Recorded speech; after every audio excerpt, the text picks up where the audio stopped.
So we started this unit by talking about permutations, which are arranging objects or people or whatever in a specific order. Okay? So a permutation is the number of ways of selecting and arranging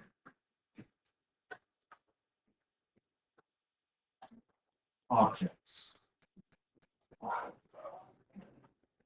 And the order which the objects are selected is important.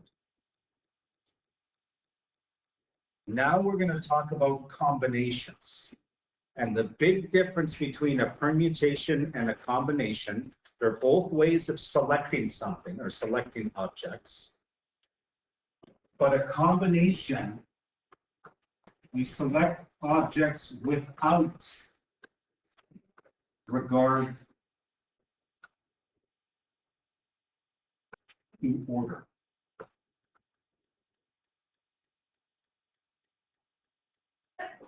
That's good. So let's look at an example that sort of highlights the difference between the two. Okay?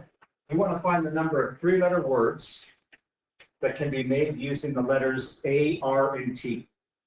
So because they're words, the order of the letters matter. Okay? A-R-T and R-A-T, even though they use the same letters, are different words. Okay? So the order in which they appear matters. And we talked about three ways that we could find the number of arrangements. We could do a list. And it's not a big list.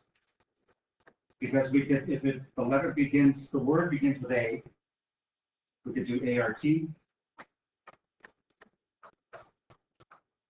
A-T-R. No other words begin with A. We could have two that begin with R, R-A-T,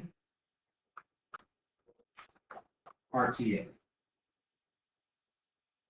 No other words begin with R, so we can begin with words with T, T-A-R, T-R-A. So 6 arrangements or permutations.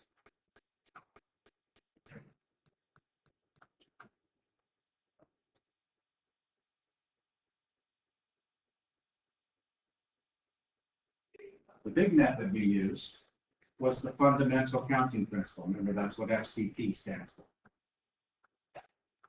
So if we're finding three-letter words, we have 3 positions. I can put 3 letters in the first position of the word. I've used one up, so there's 2 remaining for the second position. I've used another one up. There's only 1 left. I can go in the third position. And obviously, this has to give you the same number of arrangements.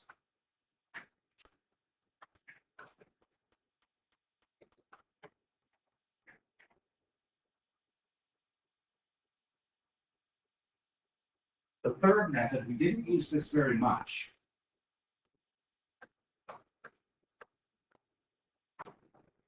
And we're going to use it more with combinations. But you could use a formula. And the formula is NPR, which, and you always get this formula, is n factorial, the number of objects you're selecting from, over n minus r, where r is the number of objects you're selecting factorial. So in this case, we get 3 factorial because we're actually finding how many ways can you arrange 3 letters from 3. So we're actually finding 3p3.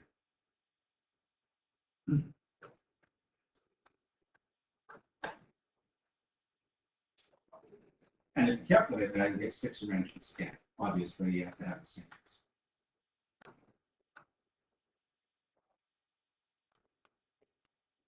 Okay.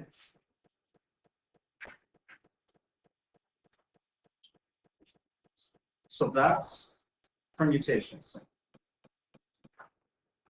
With a combination, Okay, so that's permutations. Combinations, we could make a list, and it's a really easy list.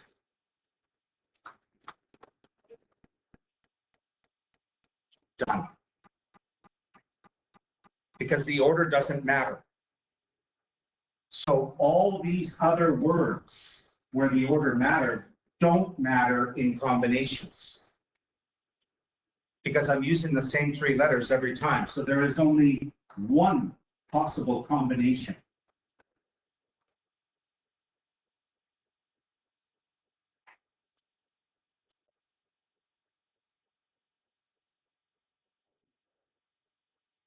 We don't use the fundamental counting principle with combinations, but we can develop a formula.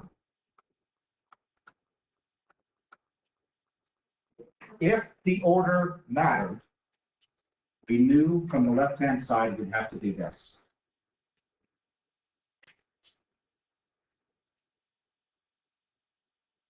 But the order doesn't matter, so we have to divide it away. And we actually end up dividing by 3 factorial. Okay? Because that represents the number of ways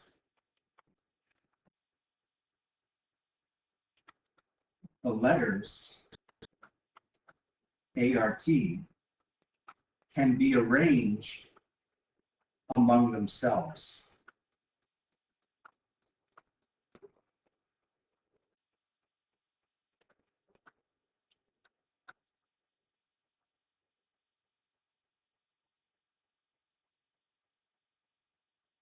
So if we assume that order mattered, we'd have 6, but we can rearrange ART in 6 different ways, so we get 6 divided 6.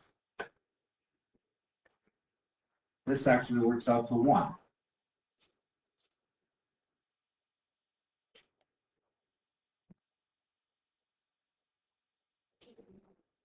Because this is 6 we found from over here. 3 factorial is, I'll just add that. Okay.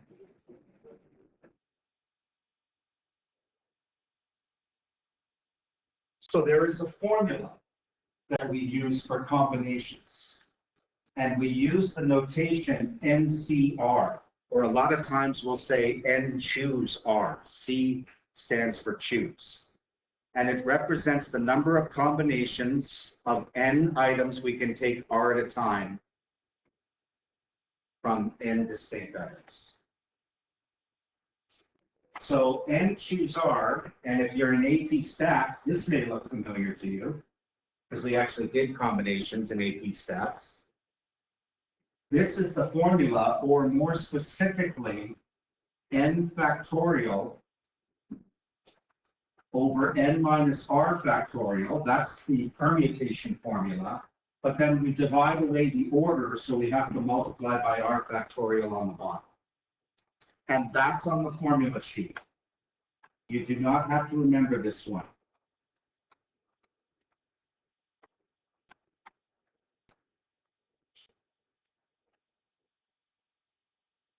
Okay. And just like with permutations, N has to be greater than or equal to 0. It can't be negative. And it has to be greater than or equal to R. Because you can't choose 4 objects from 3. It doesn't make sense. So let's look at some examples where we use some combinations.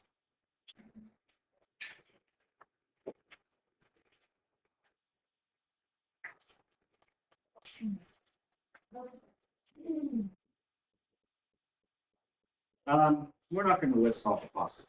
I'm not, because we got a formula. I'm not going to make all that. So the way you set up your formula is you would say, okay, I am choosing 3 out of 5 students, or on a total of 5 students, I'm choosing 3. That's what that represents. Okay? This is the group that we're choosing from. This is how many we're choosing. Now, yes, you've got the formula, but most of the questions involving combinations, you're going to need a calculator. So you should be familiar with how to find NCR on your calculator. Okay? So what you would want to do is punch 5 on your calculator, find the NCR button, then punch 3, then equals. If you're on a graphing calculator, you have to go math and then probability. 10. And you could have listed them that way too. Okay. So yes, there's 10 possibilities. Or we, like I said, we could have used the formula or a calculator. Okay.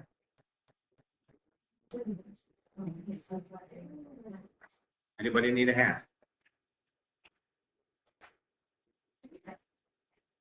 Okay. Second example. This time we have numbers. Out of 10 numbers, we want to choose 6. How many different ways can we do that? So 10, choose 6. 210? Try this one. I want to choose 4 from 10 numbers. 210. 210. This is kind of an important property. If I choose NCR like that, it will always equal n choose n minus r. So like if I said, what would be 5 choose 2? Don't do a calculator.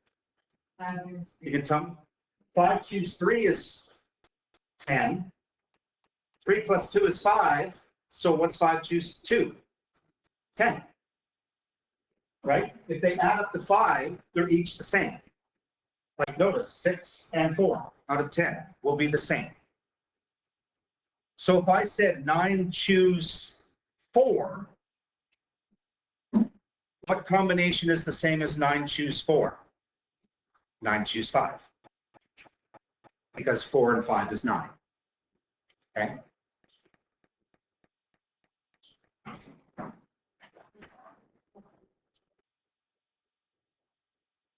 Talked about 649. Okay? You want to find the probability that you're going to, if you buy one ticket, that you're going to win 649? Well, out of 49 numbers, you're choosing 6. How many possible combinations out of 49 can I choose 6? Well, that's definitely a calculator one.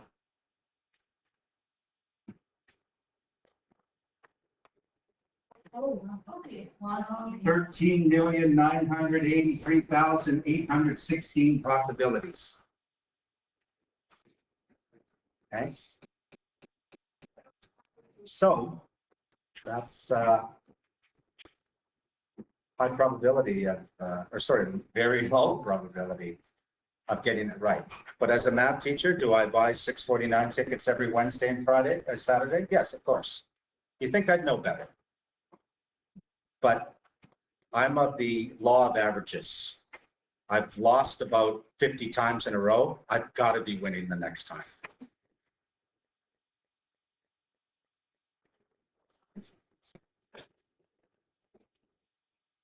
It's like when you go to Vegas or McPhillips Street Station. Lose 20 games of blackjack, keep playing. Because you know you're going to have a winner soon. Which according to probability is completely false. Okay. Suppose we got 20 students. We're going to separate them into 3 smaller groups. Group A has 5. Group B has 8. Group C has 7. How many possible ways can this be done? Well, we've got 3 different combinations. How many students do we start with? 20. And in group A, we're choosing how many? 5. That's 1. After this is done, how many students do we have? 15,500. No. I don't want the answer because we can't find it. We're not finding the answer yet. 15 students. How many are we choosing for B? 8. 8. And then how many do we have left? 7. And we're choosing 7. And how do I find all the combinations together? This and this and this, and in counting means multiply.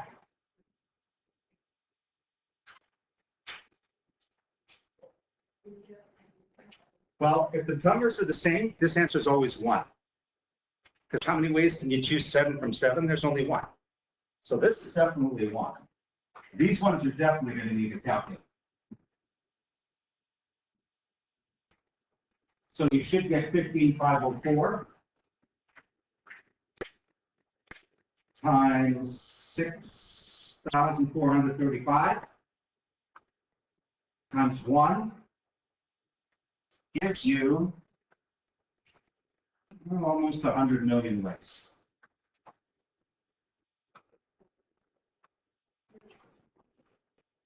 Okay.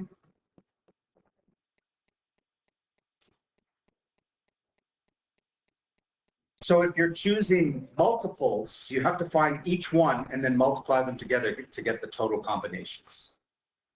Okay. I know it's a little weird, but like I said in AP Stats, when we're dealing with probability and counting, and actually means multiply. Or means add. Okay.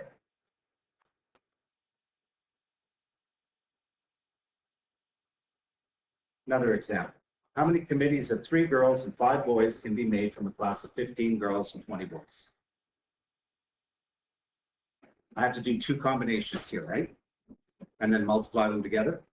So what's my first combination? 15 choose 3.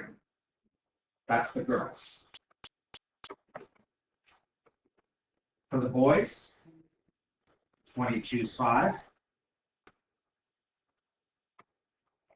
And then to find the total combinations, I multiply those together.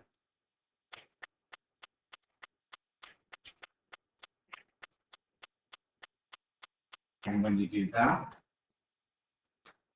you're going to get 7,054,320.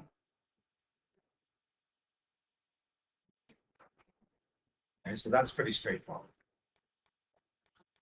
This same situation, but a little different question.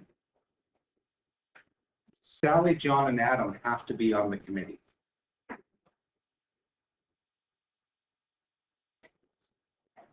Well, how many ways can Sally, John, and Adam be on the committee?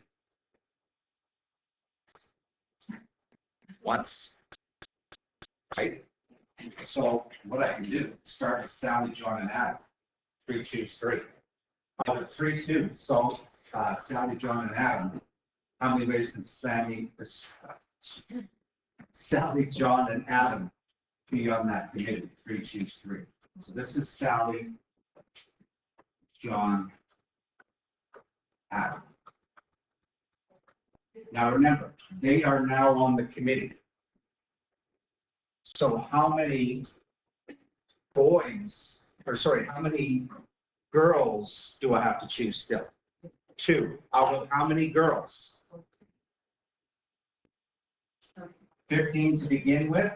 1 Sally is already gone, so I'm choosing 2 out of 14. So 14 choose 2. So that's the remaining girls. Similar reasoning for the boys. 2 are already gone out of the 20. 18 choose 3. 18 choose 3. Because 2 boys are already on the committee. So that brings it down to 18 boys to choose from, and I only need to choose 3 boys. No, because I'm choosing 5 boys, 2 are already on. Yeah.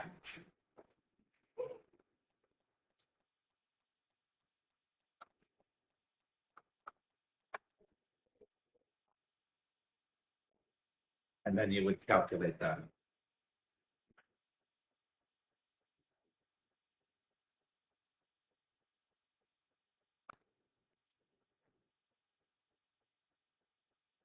And that should get you 74,256. Okay.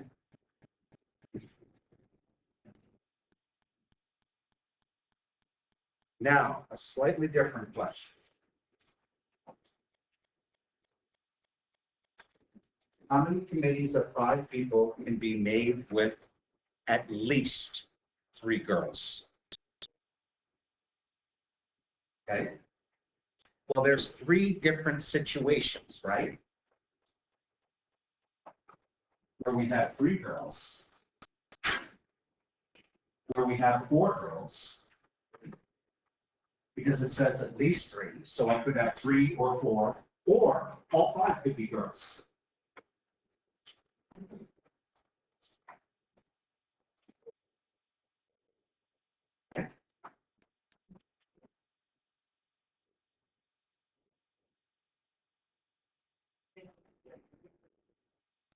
So,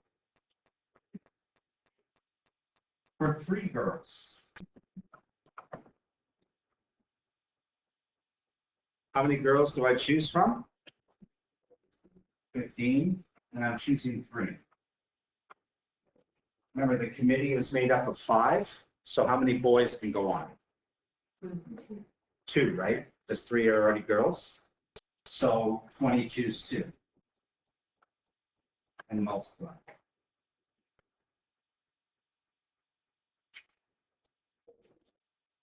And you get 86,450.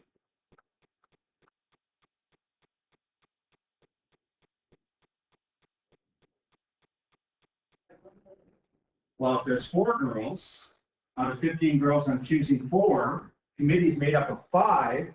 So of the 20 boys, how many can I only choose? 1.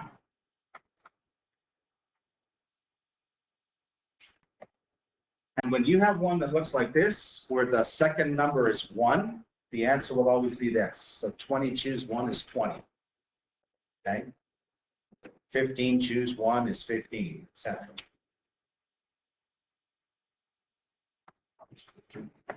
So we get 27,300. The third case, there's 5 girls. All 5 are girls.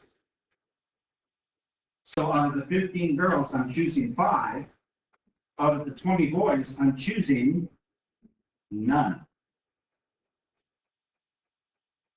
That will also equal 1. How many ways can you choose no boys out of 20? Just one way, no boys. 3,003. To find the total, I have to add this. So when we see at least, you should be thinking, okay, I got to find the different situations and add them all together. So I get 116,753.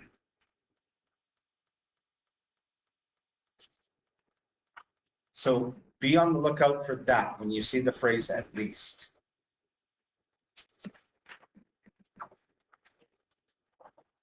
We're not going to do that. We're not going to do the next page.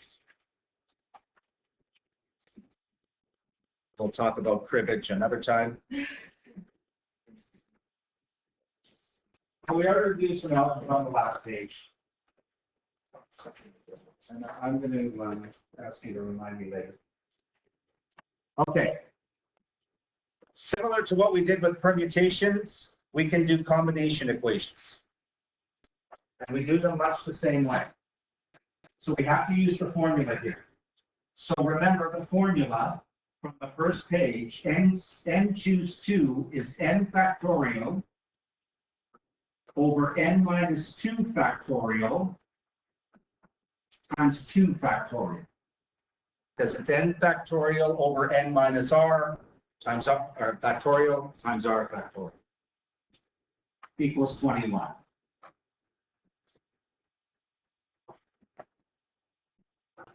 Well,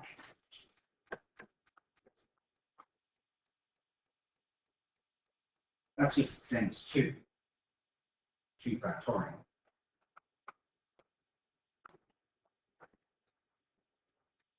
How can I get rid of the divide 2 here?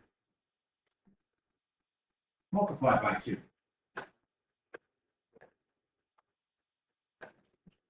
So now this looks like what we've already done.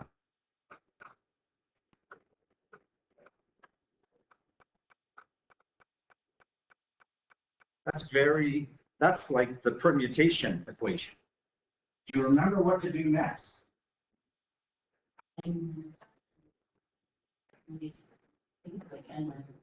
So n times n minus 1 times n minus 2, and then I want to stop there because I can cancel it with the n minus 2 factorial on the bottom.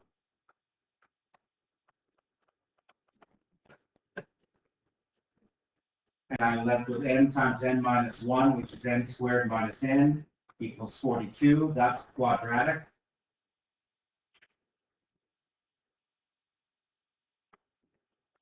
So bring the 42 over to the left-hand side, do your factoring.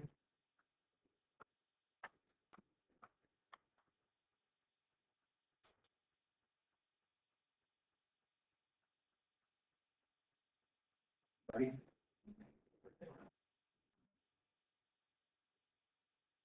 Good.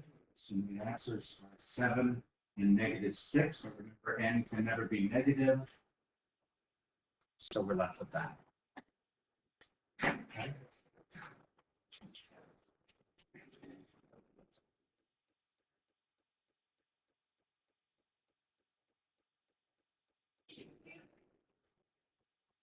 And this last equation, well, if I use the formula, I get n factorial over n minus 3 factorial times 3 factorial equals n minus 2. 3 factorial is the same as 6.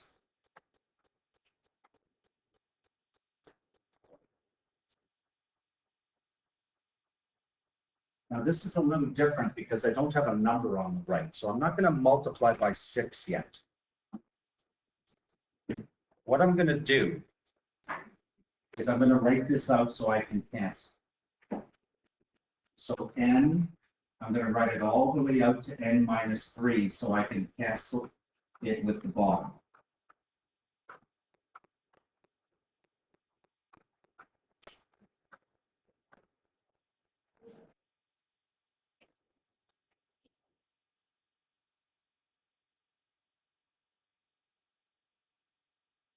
So these definitely go. There is something else that can go. If you've got an n minus 2 on either side, if I divide both sides by n minus 2, both of these become 1. So when you have identical expressions on either side of an equation, they cancel out.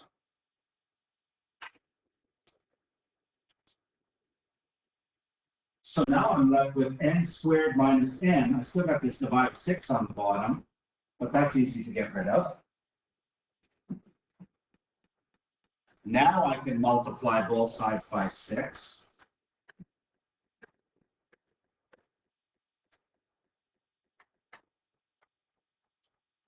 And it's very similar to the previous.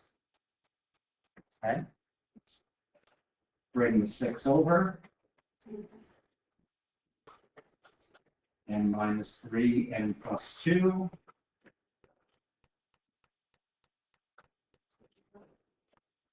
So n is equal to 3, negative 2. We can't have negative. So we're only left with n equals 3. Okay?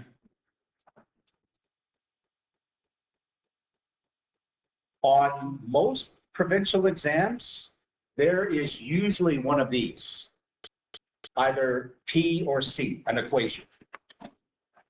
On pretty much every provincial exam, in the calculator section, there are questions like these. Okay? You pretty much guarantee that you're going to see one.